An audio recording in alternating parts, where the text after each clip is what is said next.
విద్యా సంస్థల్లోనూ ప్రభుత్వోద్యోగాల్లోనూ ప్రవేశాలకి ఎస్సీ ఎస్టీలకి కేటాయించిన రిజర్వేషన్లని వారి వారి వెనకబాటుతనం ఆధారంగా ఉపవర్గీకరణ చేయొచ్చని, ఇలా చేసే అధికారం రాష్ట్ర ప్రభుత్వాలకు ఉంటుందని ఈరోజు సుప్రీంకోర్టు ఒక ల్యాండ్మార్క్ జడ్జిమెంట్ని ఇవ్వడం జరిగింది. ఈ వర్గీకరణ వెంటనే అమలు చేస్తామని ఆల్రెడీ తెలంగాణ సీఎం రేవంత్ రెడ్డి ప్రకటించారు. అవసరమైతే ఇప్పటిదాకా ఇచ్చిన జాబ్ నోటిఫికేషన్ అన్నింటిలోనూ కూడా ఈ వర్గీకరణ అమలు చేసేలా ఆర్డినెన్స్ని తెస్తాము, మాదిగా ఉపకులాలకి న్యాయం చేస్తామని చెప్పి ఆయన అసెంబ్లీలో ప్రకటించడం జరిగింది. ఇంకా ఏపీ గవర్నమెంట్ గురించి అయితే చెప్పనక్కర్లేదు. ఈ వర్గీకరణకి సంబంధించి 90s నుంచే చంద్రబాబు నాయుడు గవర్నమెంట్ సానుకూలంగానే ఉన్నారు. సో ఈ వర్గీకరణ అనేది రాబోయే రిక్రూట్మెంట్ నోటిఫికేషన్ల మీద ఏ విధంగా ప్రభావితం చూపిస్తుంది అనేది మనం తెలుసుకోబోయే ముందు కాంపిటేటివ్ ఎగ్జామ్ పాయింట్ ఆఫ్ వ్యూలో ఈ తీర్పు అనేది మనకి ఎంత ఇంపార్టెంట్ అనేది డిస్కస్ చేద్దాం. యాక్చువల్లీ ఇప్పటిదాకా ఇండియన్ పాలిటీ అనగానే మనకి కొన్ని సుప్రీంకోర్టు ఇచ్చిన ల్యాండ్మార్క్ జడ్జిమెంట్స్ గుర్తొస్తాయి.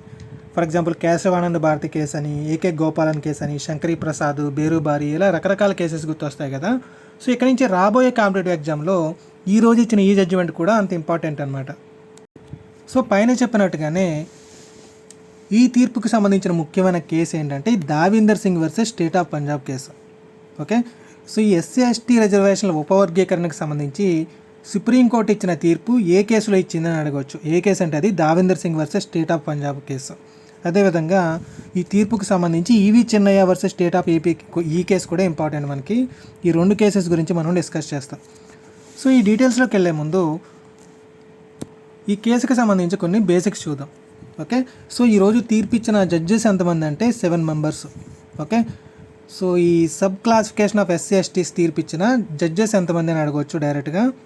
7 జడ్జ్ బెంచ్ ఇచ్చిందనమాట. ఓకే, సో 7 మంది న్యాయాధిపతులతో కూడిన కాన్స్టిట్యూషన్ బెంచ్ అంటే రాజ్యాంగ ధర్మాసనం ఈ తీర్పు అనేది ఇవ్వడం జరిగింది. ఓకే, సో ఈ జడ్జెస్ నేమ్స్ కూడా ఇంపార్టెంట్ మనకి. డైరెక్ట్గా లిస్ట్ ఇచ్చేసి వీళ్ళలో ఉన్న వాళ్ళు ఎవరు, లేని వాళ్ళు ఎవరైనా అడిగే అవకాశం ఉంటుంది. ఓకే, సో 7 మంది జడ్జెస్లో ఫస్ట్ పర్సన్ ఎవరంటే డివై చంద్రచూడ్, ఈయన ప్రధాన న్యాయమూర్తి.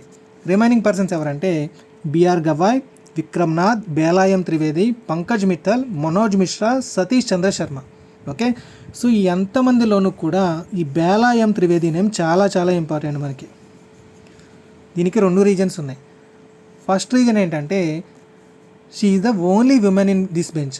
ఓకే, సో మొత్తం 7 మెంబర్స్లోనూ కూడా ఉన్న ఏకైక మహిళా న్యాయమూర్తి పేరు ఏంటంటే ఈ బేలాయం త్రివేది. ఓకే, సో సుప్రీంకోర్టు ఏం తీర్పిచ్చింది అని చెప్పాను ఈరోజు, ఎస్సీ ఎస్టీల రిజర్వేషన్లలో ఉపవర్గీకరణ చేయొచ్చు అని చెప్పింది. నెక్స్ట్ ఈ చేసే అధికారం రాష్ట్ర ప్రభుత్వాలకు ఉంటుంది అని చెప్పింది. ఓకే, సో 7 మంది జడ్జిలోనూ కూడా 6 జడ్జెస్ ఈ విధంగా చెప్పారనమాట. సో రిజర్వేషన్లో ఉపవర్గీకరణ చేయొచ్చు, అదేవిధంగా ఈ ఉపవర్గీకరణ అధికారం రాష్ట్ర ప్రభుత్వాలకు ఉంటుందని. కానీ ఒకే ఒక జడ్జి మాత్రం దీనికి అగెనెస్ట్గా తీర్పు ఇవ్వడం జరిగింది. ఏం చెప్పారంటే ఈ ఉపవర్గీకరణ అనేది సాధ్యం కాదు. ఇన్ కేస్ చేసి మీరు ఈ అధికారం రాష్ట్ర ప్రభుత్వాలకు ఇచ్చినా దట్ ఈజ్ అగెనెస్ట్ కాన్స్టిట్యూషన్, రాజ్యాంగంలోని ఆర్టికల్ 341కి విరుద్ధమని చెప్పడం జరిగింది. ఏంటో ఆర్టికల్ 341 అంటే ఈ రిజర్వేషన్లకు సంబంధించి గుర్తింపు నిర్ణయాధికారం అంతా కూడా పార్లమెంట్ చేతిలో ఉంటుంది. సో ఈ నిర్ణయాధికారాన్ని రాష్ట్ర ప్రభుత్వాలకు ఇవ్వడం రాజ్యాంగ విరుద్ధం అని చెప్పి ఒక జడ్జి చెప్పడం జరిగింది. ఆ జడ్జి ఎవరంటే ఈ బేలాయం త్రివేదినే. ఓకే, సో 7 న్యాయాధిపతుల్లోనూ ఏకైక మహిళా న్యాయమూర్తి ఎవరు అన్నా సరే ఆన్సర్ బేలాయం త్రివేదినే. అదేవిధంగా ఈ తీర్పుకి అగెనెస్ట్గా అంటే 6 ఒక మాట చెప్తే ఈ 6 అభిప్రాయానికి వ్యతిరేకంగా తీర్పు ఇచ్చిన పర్సన్ ఎవరన్నా, లేదంటే ఎస్సీ ఎస్టీ రిజర్వేషన్ల ఉపవర్గీకరణకి వ్యతిరేకంగా తీర్పు ఇచ్చిన న్యాయాధిపతి ఎవరన్నా కూడా బేలాయం త్రివేదినే ఆన్సర్ అవుతుంది. సో ఇప్పుడు మనం సింపుల్గా నేర్చుకున్నాం ఏంటి, ఇలా 7 మంది జడ్జిలు కలిపి ఒక తీర్పు ఇచ్చారు. ఏం తీర్పు ఇచ్చారు, ఎస్సీ ఎస్టీల ఉపవర్గీకరణ సాధ్యం అంటే ఈ కమ్యూనిటీలో కూడా మళ్ళీ సబ్ కేటగిరీస్ని మనం డివైడ్ చేయొచ్చు, ఇలా డివైడ్ చేసే అధికారం రాష్ట్ర ప్రభుత్వాలకు ఉంటుంది అని చెప్పి. ఓకే, సో ఇది ప్రాక్టికల్గా అనమాట. కానీ మరి టెక్నికల్గా న్యాయ పరిభాషలో చెప్పాలంటే ఈ తీర్పుని కొన్ని పాయింట్స్గా మనం డివైడ్ చేయొచ్చు. వీటిలో ఫస్ట్ పాయింట్ ఏంటంటే ఎస్సీస్ ఆర్ నాట్ హోమోజినియస్ క్లాస్ అని చెప్పడం జరిగింది. ఇక్కడ హోమోజినియస్ అంటే మీనింగ్ ఏంటంటే సజాతీయమైన అని. ఓకే, సో ఇప్పటిదాకా సుప్రీంకోర్టు ఇచ్చిన తీర్పులన్నింటిలోనూ కూడా ఈవెన్ మనం ఒక టూ వీక్స్ బ్యాక్ ఒక తీర్పు గురించి చూసాం. బీహార్ గవర్నమెంట్కి అగెనెస్ట్గా సుప్రీంకోర్టు తీర్పు ఇచ్చింది. అక్కడ కూడా క్యాస్ట్ బేస్డ్ రిజర్వేషన్స్ లేదంటే క్యాస్ట్ని డివైడ్ చేసే అధికారం రాష్ట్ర ప్రభుత్వాలకి లేదు అని చెప్పింది. లేదు అని ఎందుకు చెప్తున్నామంటే ఇక్కడ ఎస్సీస్ అనేది ఒక హోమోజీనియస్ క్లాస్గా తీసుకుంటున్నారు. కాబట్టి హోమోజీనియస్ అంటే ఒక సజాతీయమైన క్లాస్గా, ఒక సజాతీయమైన సమూహంగా ట్రీట్ చేస్తున్నాం. అంటే మిగతా కులాల్లాగా ఇక్కడ ఎస్సీ అనగానే వెనకబడిన వర్గం, అంటే ఒక వర్గానికి, ఒక క్లాస్కి ప్రతిరూపంగా ఎస్సీ అనే దాన్ని వాడుతున్నాం. అంటే కానీ ఇది ఒక కులం కాదు అని చెప్పి ఇప్పటిదాకా సుప్రీంకోర్టు భావించడం జరిగింది. కాకపోతే ఈరోజు తీర్పులో ఏం చెప్పారంటే దిస్ ఈజ్ హోమోజీనియస్ కాదు, నాట్ హోమోజీనియస్. హోమోజీనియస్కి ఆపోజిట్ వర్డ్ ఏంటంటే హెట్రోజీనియస్. హెట్రోజీనియస్ అంటే విజాతీయమైన అని అర్థం. ఓకే, అంటే ఇక్కడ వెనకబడిన వర్గాల్లో కూడా రకరకాల గ్రూపులు ఉన్నాయి. దీనికి ఇంకా క్లారిటీ మనం తర్వాత డిస్కస్ చేస్తాము. ఓకే, సో ఇక్కడ మెయిన్ పాయింట్ గుర్తుపెట్టుకోండి. ఓకే, వెనకబడిన వర్గాల్లో కూడా ఇంకా రకరకాల వర్గాలు ఉన్నాయి, వాళ్ళలో కూడా మళ్ళీ రకరకాల భేదాలు ఉన్నాయని చెప్పి ఈరోజు సుప్రీంకోర్టు తీర్పులో అనౌన్స్ చేయడం జరిగింది. ఓకే, సో సింగిల్ లైన్లో చెప్పాలంటే ఎస్సీ అనేది ఒక సజాతీయమైన కూటమి కాదు అని చెప్పడం జరిగింది. సజాతీయమైన సమూహం కాదని చెప్పడం జరిగింది. ఇంగ్లీష్లో దానికి వర్డ్ ఏంటి, నాట్ హోమోజీనియస్ క్లాస్ అంటాం. ఓకే, సో అదేవిధంగా ఈ రాష్ట్రాలకి అధికారం కల్పించడం అనేది, లేదంటే ఈ ఎస్సీ ఎస్టీ రిజర్వేషన్లను ఉపవర్గీకరించడం అనేది రాజ్యాంగానికి విరుద్ధం కాదు. యాక్చువల్ ఇప్పటిదాకా సుప్రీంకోర్టు ఇచ్చిన తీర్పుల్లో రాజ్యాంగంలో ఏ ఆర్టికల్స్ విరుద్ధం అని చెప్పడం జరిగిందంటే ఆర్టికల్ 14, 15, 16, ఇంకా వెరీ ఇంపార్టెంట్లీ ఆర్టికల్ 341 వీటికి విరుద్ధం అని చెప్పడం జరిగింది. ఇప్పుడు ఈ ఆర్టికల్ వేటికి కూడా ఈ ఉపవర్గీకరణ అనేది విరుద్ధం కాదని సుప్రీంకోర్టు ఈరోజు తీర్పులో చెప్పింది. సో ఒకసారి బ్రీఫ్గా చూస్తే ఆర్టికల్ 14 ఏం చెప్తుంది మనకి, రాజ్యాంగంలో ఆర్టికల్ 14 అంటే చట్టం ముందు అందరూ సమానులే అని చెప్తుంది. అంటే జెండర్ని బేస్ చేసుకుని కానీ, లేదంటే క్యాస్ట్ని బేస్ చేసుకుని కానీ, అతని వర్గాన్ని బేస్ చేసుకుని కానీ ఏ రకంగానూ కూడా అతని యొక్క సమానత్వాన్ని నువ్వు నిరాకరించరాదని ఆర్టికల్ 14 చెప్తుంది. నెక్స్ట్ మరి ఆర్టికల్ 15 దేని గురించి చెప్తుంది, వివక్షత గురించి చెప్తుంది. ఆర్టికల్ 15 అనేది అంటే చట్టం ఏ వ్యక్తి పట్ల కూడా వివక్షత అనేది చూపించకూడదని ఆర్టికల్ 15 చెప్తుంది. నెక్స్ట్ ఆర్టికల్ 16 ఏమో సమాన అవకాశాల గురించి చెప్తుంది. అంటే ప్రభుత్వోద్యోగాల్లో కానివ్వండి, లేదంటే వేరే ఇతరత్రా కానివ్వండి, అందరికీ కూడా సమాన అవకాశాలు కల్పించబడాలని ఆర్టికల్ 16 చెప్తుంది. సో ఇక్కడ ఆర్టికల్ 16లో ఒక సబ్సెక్షన్ ఉంది, ఆర్టికల్ 16(4). ఇదేం చెప్తుందంటే ప్రభుత్వోద్యోగాల్లో వెనకబడిన వర్గాలకు కల్పించే రిజర్వేషన్లు సమాన అవకాశాలకు విరుద్ధం అని మనం భావించకూడదని ఆర్టికల్ 16(4) చెప్తుంది. సో సింపుల్గా చెప్పాలంటే ఏ బి అనే ఇద్దరు పర్సన్స్ ఉన్నారు. సో సామాజిక పరంగా, ఎడ్యుకేషన్ పరంగా, లేదంటే ఆర్థిక పరంగా ఏ అనేవాడు ఉన్నత స్థితిలో ఉన్నాడు. ఇతను ఒక గవర్నమెంట్ జాబ్ కోసం పోటీ పడుతున్నాడు అనుకుందాం. సో అదే జాబ్ కోసం బి కూడా పోటీ పడుతున్నాడు. కాకపోతే బి ఏంటంటే కొన్ని విషయాల్లో వెనకబడి ఉన్నాడు అనమాట. అంటే ఎడ్యుకేషన్ ప్రాపర్గా లేదు, ఆర్థికంగా ఉన్నతంగా లేదు, కోచింగ్ తీసుకునే అంత సామర్థ్యం లేదు, వెనకబడిన ప్రాంతం నుంచి వచ్చాడు అనుకుందాం. ఓకే, సో ఇదే రేస్లో ఏ అండ్ బి పాల్గొనేటప్పుడు బి ఏతో కంపీట్ చేయలేడు కాబట్టి, పోటీ పడలేడు కాబట్టి ఇతనికంటూ కొంచెం వెసులుబాటుని కల్పించడం జరుగుతుందన్నమాట. అంటే ఫర్ ఎగ్జాంపుల్ ఇతనికి 60 మార్క్స్ వస్తే జాబ్ ఇస్తే ఇతనికి ఏం చేస్తామంటే ఒక 45 మార్క్స్ వస్తే జాబ్ ఇచ్చేలాగా మనం ఒక వెసులుబాటుని కల్పిస్తాం. దీన్ని మనం రిజర్వేషన్ అంటాం. ఈ పాయింట్ బాగా గుర్తుపెట్టుకోండి. తర్వాత ఇదే పాయింట్ మీద మనం మిగతా టాపిక్స్ డిస్కస్ చేయడం జరుగుతుంది. ఓకే, సో ఇది రాజ్యాంగ విరుద్ధం కాదు అని చెప్పి ఆర్టికల్ సమానత్వానికి వ్యతిరేకం కాదని ఆర్టికల్ 16(4) చెప్తుంది. Okay, next article 341. So article 341 దేని గురించి చెప్తుందంటే ఈ షెడ్యూల్ క్లాస్ల మీద నిర్ణయాధికారం అంతా కూడా పార్లమెంటుకే ఉంటుంది.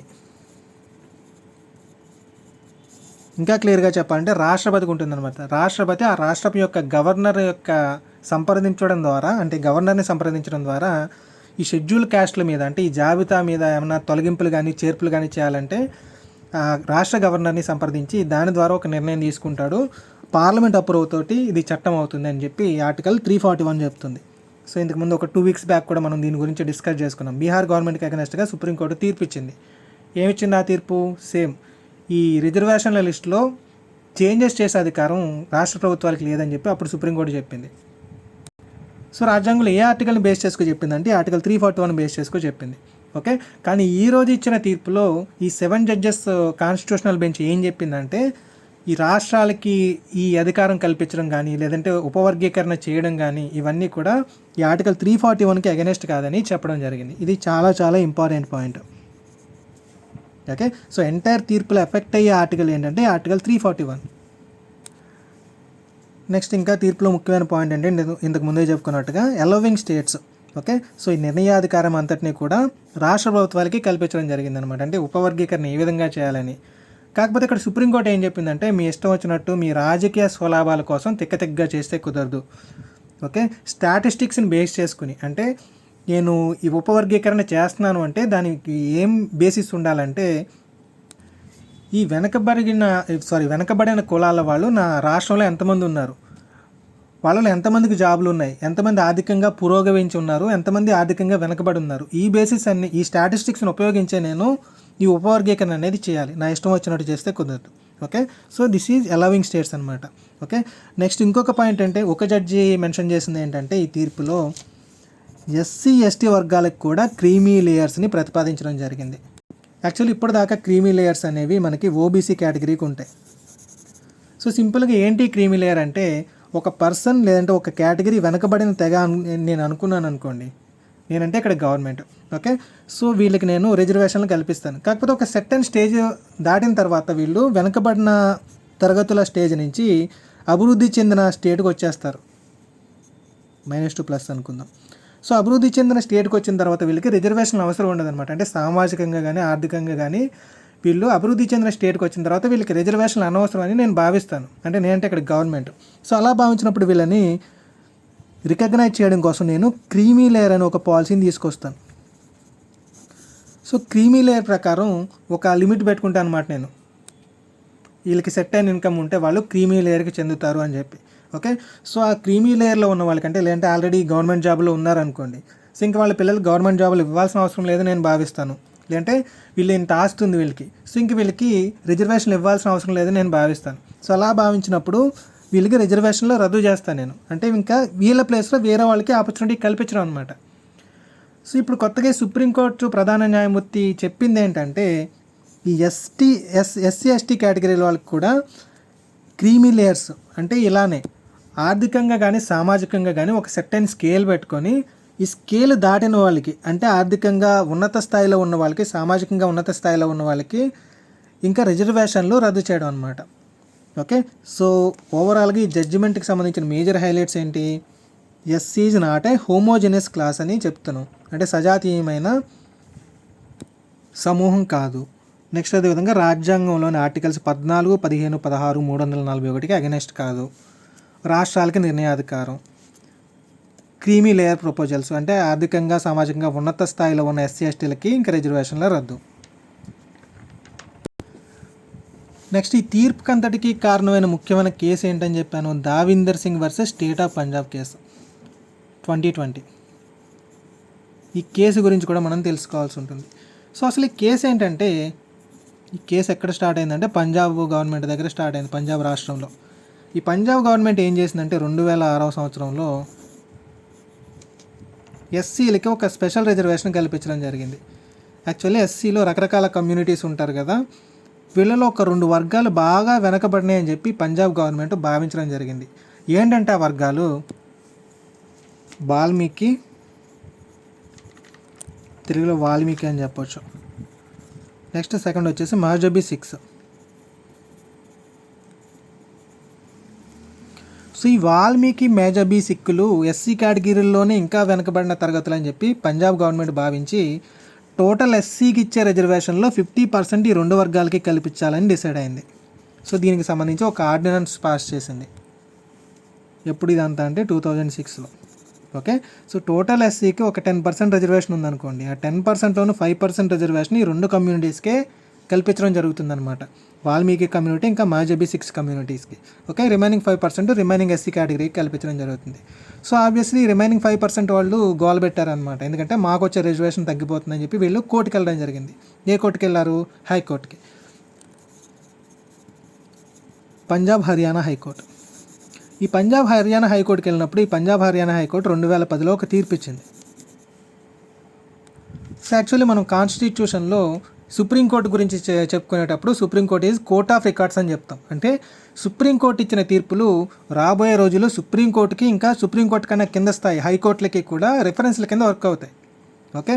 సో 2010లో పంజాబ్ హైకోర్టు తీర్పిస్తే ఏం చెప్పిందంటే, ఈ పంజాబ్ ఇచ్చిన ఈ ఆర్డినెన్స్ అనేది అంటే ఈ వాల్మీకి మజబీ 6 తెగలకి కల్పించిన 50% రిజర్వేషన్ అనేది రాజ్యాంగ విరుద్ధం.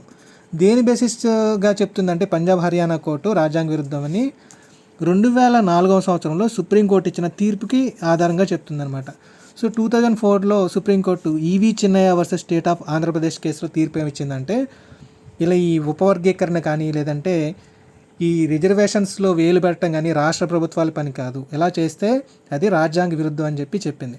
యాక్చువల్లీ ఈ కేసు మనకి తెలుగు రాష్ట్రాల వాళ్ళకి చాలా చాలా ఇంపార్టెంట్. దీని గురించి నెక్స్ట్ పేజ్లో డీటెయిల్గా డిస్కస్ చేస్తాం. EV Chinnaiah versus state of Andhra Pradesh.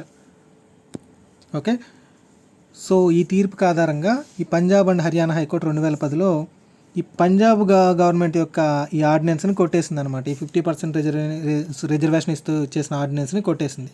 So Punjab government ఏం చేసిందంటే దీనికి అగెనెస్ట్గా 2011లో సుప్రీంకోర్టుకి వెళ్ళింది. సో ఈ హీరింగ్ ఈ ప్రాసెస్లో ఉండగానే సుప్రీంకోర్టుకి దాదాపు 23 పిటిషన్స్ వచ్చాయి. ఈ రిజర్వేషన్ ఉపవర్గీకరణకి రాష్ట్ర ప్రభుత్వాలకు అవకాశం కల్పించాలి, అదేవిధంగా రిజర్వేషన్ ఉపవర్గీకరణ అనేది జరగాలి. ఎందుకంటే కొన్ని కమ్యూనిటీస్ చాలా వెనకబాటుతనానికి గురవుతున్నాయి అని చెప్పి. ఓకే, సో ఈ 23 పిటిషన్లోనూ వన్ ఆఫ్ ద పిటిషన్ ఎవరిదంటే మంద కృష్ణ మాదిగది.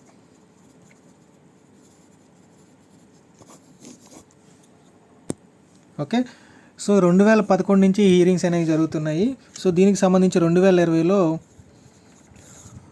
5 సభ్యుల ధర్మాసనం తీర్పు ఇచ్చింది.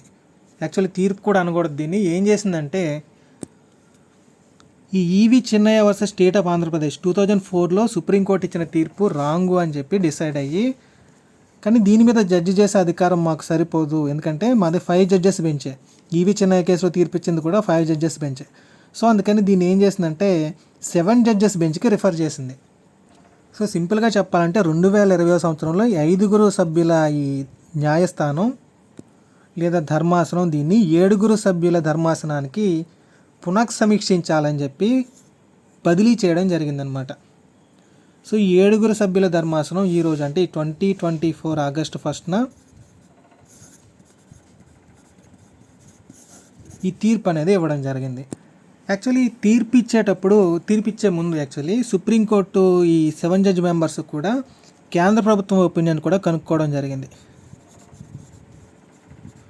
సో సెంట్రల్ గవర్నమెంట్ ఏం చెప్పిందంటే మాకు ఎటువంటి అభ్యంతరం లేదు, ఇలా రాష్ట్రాలకి ఈ వర్గీకరణ అధికారం రాష్ట్రాలకు ఇవ్వడం మాకు ఎటువంటి అభ్యంతరం లేదు. ఇంకా ఇలా ఇవ్వడం ద్వారా ఏమవుతుందంటే ఎస్సీ ఎస్టీ ఓబీసీల వర్గీకరణ ఈజీ అవుతుంది. ఎందుకంటే రాష్ట్రాలకి ఎక్కువ నాలెడ్జ్ ఉంటుంది కదా, ఏ కమ్యూనిటీ ఎంత పర్సెంట్ ఉన్నది అనేది, ఎంత వెనకబడతాననుకున్నది అనేది రాష్ట్రాలకి ఎక్కువ నాలెడ్జ్ ఉంటుంది. కాబట్టి రాష్ట్రాలకి అధికారం ఇవ్వడం మాకు సమ్మతమే అని కేంద్ర ప్రభుత్వం చెప్పడం జరిగింది. సో ఈ వర్గీకరణ ద్వారా ఈ ప్రభుత్వ పథకాలు ఇంకా ఎక్కువ మందికి ఈజీగా రీచ్ అవుతాయి, ప్లస్ ఇంకా సమాన అవకాశాలు కల్పించడం వీలవుతుంది అని చెప్పి కేంద్ర ప్రభుత్వం చెప్పిన తర్వాత, అంటే మెయిన్ పర్సన్ కేంద్ర ప్రభుత్వమే కాబట్టి కేంద్ర ప్రభుత్వానికి ఎటువంటి అబ్జెక్షన్ లేదని తెలిసింది కాబట్టి ఈ 7 జడ్జ్ కాన్స్టిట్యూషనల్ బెంచ్ ఈరోజు రాష్ట్రాలకు అనుగుణంగా ఈ తీర్పు అనేది ఇవ్వడం జరిగింది. సో ఇప్పటిదాకా మనం డిస్కస్ చేసుకుంది ఏంటంటే ఈ Davinder Singh versus state of Punjab case. Next మరి ఈ EV Chinnaiah versus state of Andhra Pradesh case కూడా ఇంపార్టెంట్, ఎందుకంటే ఇది మన తెలుగు ఉమ్మడి రాష్ట్రాలకి సంబంధించిన కేసు కాబట్టి.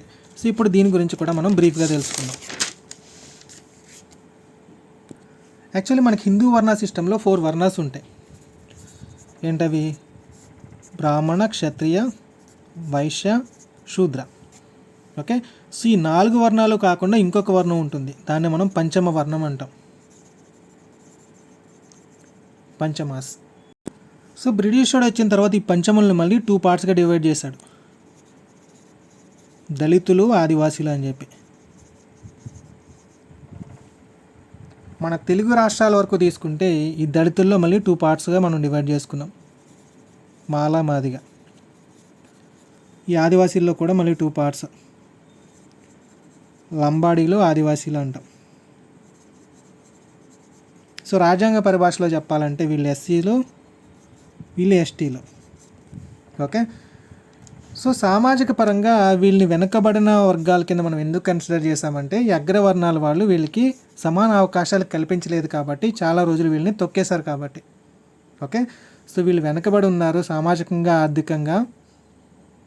మిగతా వర్గాలతోటి ఈక్వల్గా లేరు కాబట్టి వీళ్ళకి ప్రత్యేక రిజర్వేషన్లు కల్పించడం జరిగింది. ఓకే, సో లాస్ట్ పేజ్లో నేను ఒక ఎగ్జాంపుల్ చెప్పాను కదా, ఒక బి అనే ఇద్దరు పర్సన్స్ ఉన్నారు అనుకుందాం. ఓకే, ఈ ఏ అనేవాడికి రోజు హెల్దీ ఫుడ్ వస్తుంది, ఎన్విరాన్మెంట్ అంతా కూడా ప్రశాంతంగా ఉంది. బి అనేవాడికి డైలీ ఫుడ్ సరిగ్గా దొరకట్లేదు, ఎన్విరాన్మెంట్ కూడా ప్రశాంతంగా లేదనుకుందాం, ఇంట్లో కూడా చాలా ప్రాబ్లమ్స్ ఉన్నాయనుకుందాం. సో వీళ్ళిద్దరూ కలిపి ఒక రన్నింగ్ రేస్లో పార్టిసిపేట్ చేస్తున్నారు అనుకుందాం. సో అప్పుడు బి ఇద్దరు కూడా ఈక్వల్ కండిషన్లో లేరు కాబట్టి బి అనేవాడికి కొంచెం అడిషనల్గా మనం అడ్వాంటేజ్ కల్పిస్తున్నాం రాజ్యాంగపరంగా. ఓకే, సో వీడు ఒక 30 కిలోమీటర్స్ పరిగెట్టే పోటీలో పాల్గొంటుంటే ఈ బి అనేవాడికి ఒక 25 కిలోమీటర్స్ పరిగెట్టు బాబు, ఎందుకంటే నీ సౌకర్యాలు ప్రాపర్గా లేవు, నువ్వు సరిగ్గా ఫుడ్ తీసుకోవట్లేదు కాబట్టి అని చెప్తున్నాం. ఓకే, సో ఇలా ఈ 30 కిలోమీటర్స్ 25 కిలోమీటర్స్ని ఈక్వల్ చేస్తున్నాం కాబట్టి దీన్ని మనం రిజర్వేషన్స్ అని చెప్తున్నాం. ఓకే, సో ఇక్కడ అగ్ర కులాల వాళ్ళతోటి వెనుకబడిన కులాల వారిని ఈక్వల్ చేయడానికి రిజర్వేషన్స్ కల్పించడం జరిగింది. ఓకే, సో ఇక్కడ వరకు బాగానే ఉంది. సో ఇప్పుడు అగ్ర కులాల వాళ్ళని పక్కన పెట్టేసాం. ఈ వెనుకబడిన కులాల్లో ఎస్సీ కేటగిరీని తీసుకున్నాం అనుకోండి. ఈ ఎస్సీ కమ్యూనిటీలో దాదాపు 59 ఉపకులాలు ఉన్నాయి. సింపుల్గా వెళ్ళి మాలా మాదిగా కింద డివైడ్ చేసాం అనుకోండి. వీళ్ళిద్దరిని కంపేర్ చేస్తే, ఈ ఎస్సీ కేటగిరీలో వీళ్ళిద్దరిని కంపేర్ చేస్తే వీళ్ళిద్దరిలోనూ వీళ్ళు ఎక్కువ వీళ్ళు తక్కువ కింద కన్సిడర్ చేయడం జరుగుతుందన్నమాట. ఓకే, సో ఈ మాలా మాదిగని కంపేర్ చేసినప్పుడు 2011 జనాభా లెక్కల్ని తీసుకుంటే మాలా కమ్యూనిటీ 55 lakhs ఉన్నారు. అదే మాదిగా కమ్యూనిటీ తీసుకుంటే 67 lakhs ఉన్నారు. సో టెక్నికల్లీ మాల కంటే మాదిగలు 12 లక్షల మంది ఎక్కువ ఉన్నారు.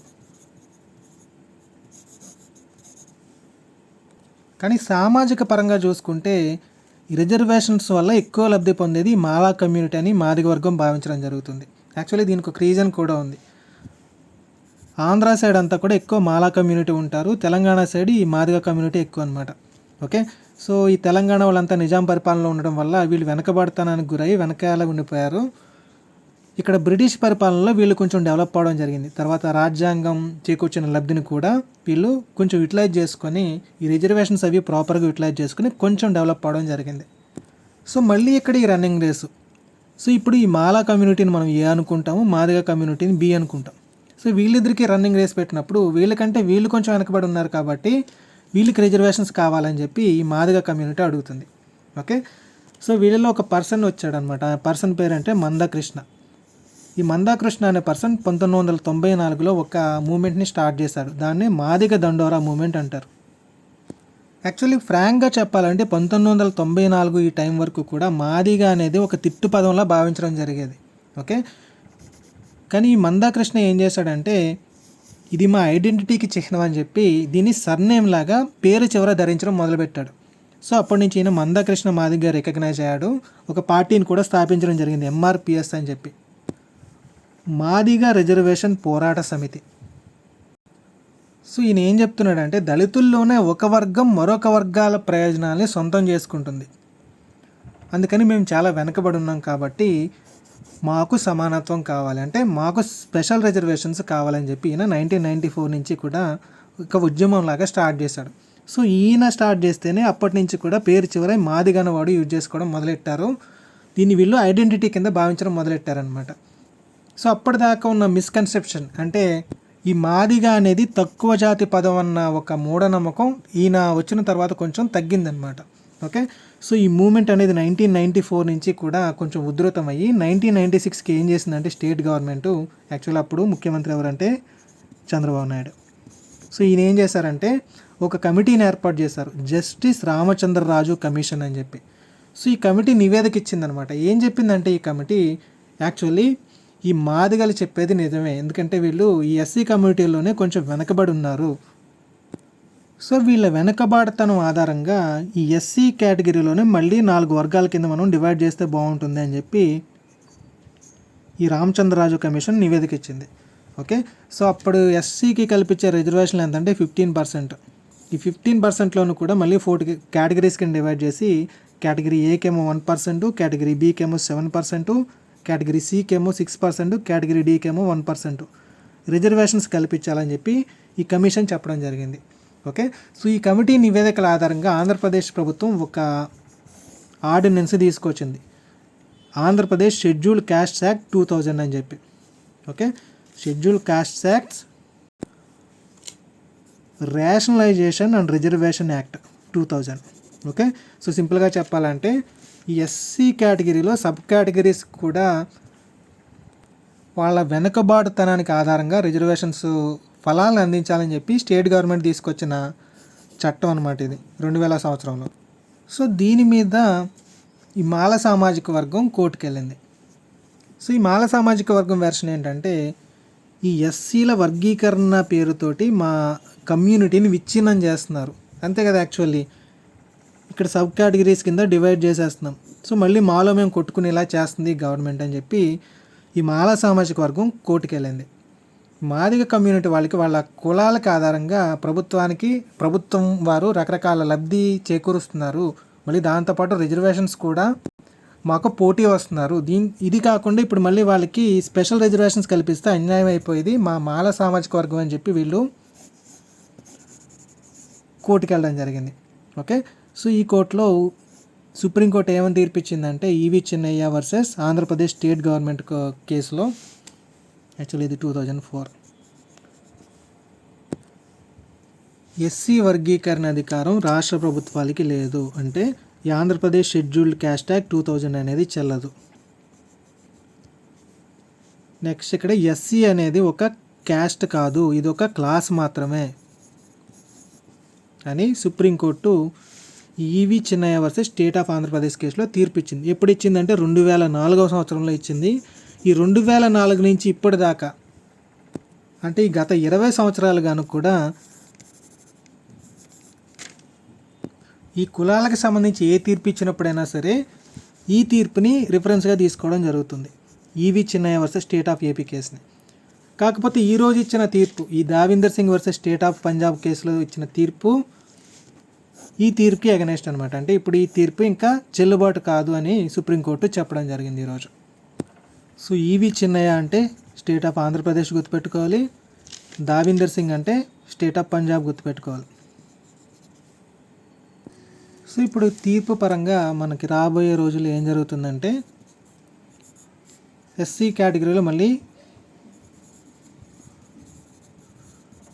ఉపకులాలను డివైడ్ చేయడం జరుగుతుంది. అదేవిధంగా ఎస్టీ కేటగిరీలో కూడా లంబాడి, ఆదివాసి ఉపకులాలను డివైడ్ చేస్తారు. సో ఇక్కడ కూడా వాళ్ళ సెన్సస్ని బేస్ చేసుకుని, నెక్స్ట్ వాళ్ళ వెనకబాటుతనాన్ని బేస్ చేసుకుని కేటగిరీ వైజ్ డివైడ్ చేయడం జరుగుతుంది. ఓకే, కాకపోతే దీనికి సంబంధించిన ఇన్స్ట్రక్షన్స్ సుప్రీంకోర్టు ఏమి ఇవ్వడం జరగలేదు, కేంద్ర ప్రభుత్వం కూడా ఇవ్వలేదు. కంప్లీట్గా వాటిని రాష్ట్ర ప్రభుత్వాలకే వదిలేయడం జరిగింది. ఓకే, సో ఇప్పుడు అదంతా కూడా రాష్ట్ర ప్రభుత్వాల చేతిలోనే ఉంటుంది. సో రాష్ట్ర ప్రభుత్వాలు రకరకాల సమీకరణాల ఆధారంగా, వాళ్ళ పొలిటికల్ మైలేజ్ ఆధారంగా ఈ డివిజన్ అనేది చేస్తారు.